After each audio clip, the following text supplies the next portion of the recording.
Vidim ja da u ovih zadnjih možda 4-5 videa, ako nije čak i više, stalno furam neke bijele majice, možda sam onaj anđeo što leti nebom, ne znam nija onaj što krila ima promjer 1 metar kroz kvadrat na četvrtu kroz korijen. Steck meine Hose in den Socken rein, Johnny Five, locker bleiben, nimm ein Zug, puff, puff, glitzergrün im Wandschrank, Paranoia.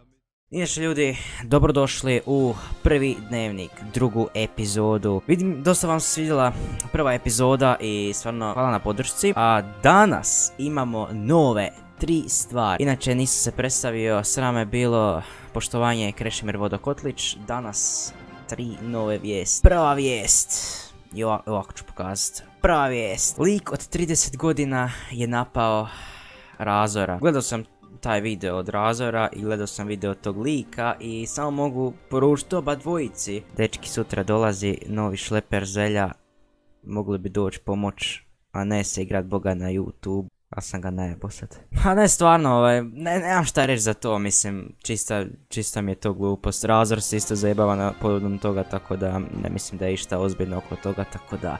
Druga vijest za danas. Skateri napadaju Shiromaua za autokliker i reach, to jest za hakove u Minecraft. Pa djeco draga, možda lik hakuje da vi ne znate, mislim, ne znam, ja ne piju siguran u to, pošto Shiromau je dečko koji može da mjauče i koji može da jebe. I ovo sam izgovorio namjerno ko muđa, jebe, zato jer jebomau može da jebe, tako da, a i može da bude mjau. Tako da, hejteri, najebali ste ga. Treća vijest za danas je da Stefana bre, dosta youtubera ne gotivi u današnje vrijeme zbog toga što psuje na osnovu nacionalnosti i bla bla bla, psuje drugima države i sve živo.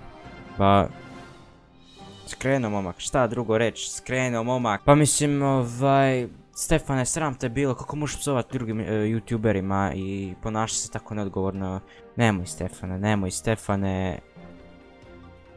Bre, nemoj bre.